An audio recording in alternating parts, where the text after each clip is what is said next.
নমস্কার বন্ধুরা, পার্বতী কিচেনে সবাইকে স্বাগত জানিয়ে আজকের ভিডিও শুরু করছি। আমার মায়ের কাছ থেকে শেখা একটা সহজ পিঠা রেসিপি আপনাদের সঙ্গে শেয়ার করব। সুজির ভাজা পুলি পিঠা ছোট্টবেলা থেকে মাকে অনেকবার বানাতে দেখেছি। খেতে ভীষণই সুস্বাদু আর ওপর থেকে খুবই মুচমুচে হয়। কিভাবে পিঠেগুলো তৈরি করলে তেলে ভাজার পরও মুখগুলো খুলে যাবে না সেটা জানতে পুরো ভিডিওটি দেখতে থাকুন। প্রথমবার আমার চ্যানেলে থাকলে চ্যানেলটিকে সাবস্ক্রাইব করবেন, ভিডিওটিতে লাইক দেবেন। আসুন ভিডিওটি শুরু করা যাক। সবার প্রথমে পিঠের পুর তৈরি করে নেব। তার জন্য কড়াইতে দিয়ে দেবো হাফ চামচ পরিমাণে ঘি। ঘি দিলে পুরের ফ্লেভারটা খুব সুন্দর হয়। ঘি মেল্ট হয়ে গেছে, দিয়ে দেবো নারকেল কোড়া। হাফ কাপ পরিমাণে গুড়, আমি এখানে খেজুরের গুড় ব্যবহার করছি। এখন শীতকালে প্রচুর পরিমাণে খেজুরের গুড় পাওয়া যাচ্ছে।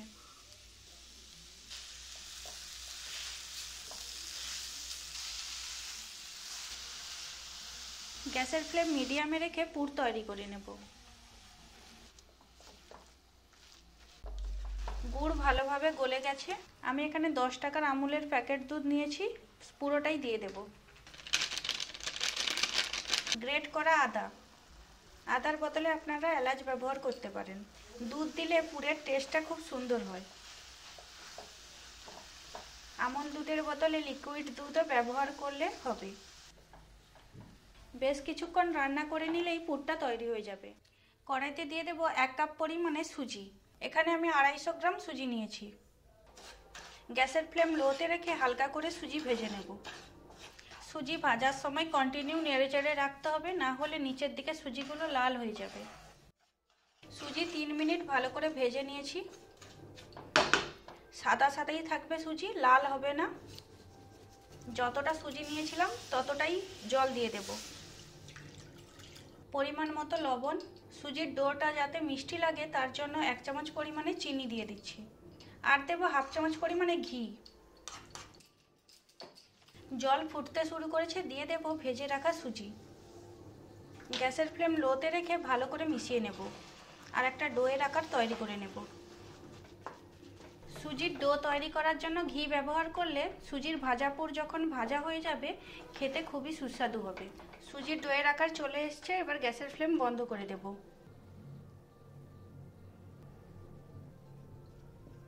ঠান্ডা জলের মধ্যে হাত ডুবিয়ে ভালো করে ডোটা রেডি করে নেব।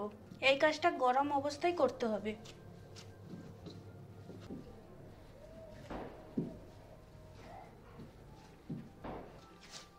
সুজির ডোটা ভালো করে দেবে নিয়েছি। দেখুন এই রকমই ভাবে দাবতে হবে, খুব বেশি নরম করলে হবে না। অল্প পরিমাণে ডো নিয়ে নেব।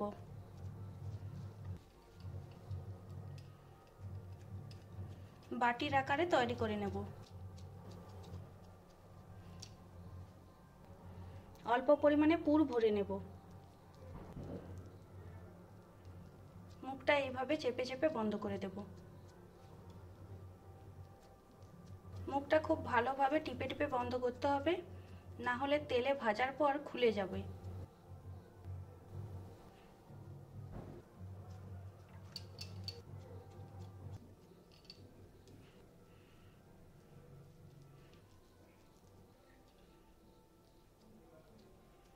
সবগুলো পিঠে তৈরি করা হয়ে গেছে। তেল গরম হয়ে গেছে, গ্যাসের ফ্লেম মিডিয়ামে রেখে পিঠেগুলো দিয়ে দেব।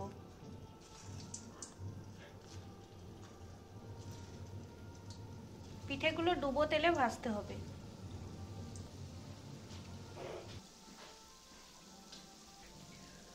উল্টে পাল্টে লাল লাল করে ভেজে নেব। পিঠেগুলো ভাজতে একটু সময় লাগবে, সময় নিয়ে ভাজতে হবে। পিঠেগুলো ভাজা হয়ে গেছে, তুলে নেব।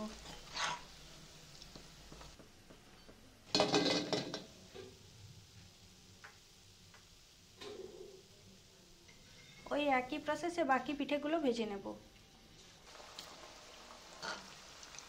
সেকেন্ড ব্যাচের পিঠেগুলোও ভাজা হয়ে গেছে, তুলে নেব।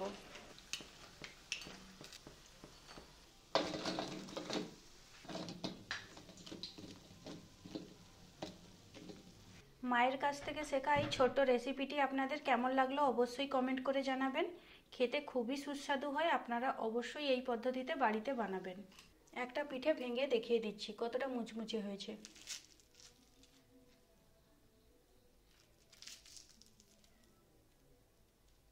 পুরো ভিডিওটিতে পাশে থাকার জন্য আপনাদের অসংখ্য ধন্যবাদ। আপনারা সবাই সুস্থ থাকবেন, ভালো থাকবেন। আবার দেখা হবে অন্য কোনো নতুন রেসিপির সঙ্গে। আর যদি কোনো নতুন রেসিপি দেখতে চান কমেন্ট করে জানাবেন।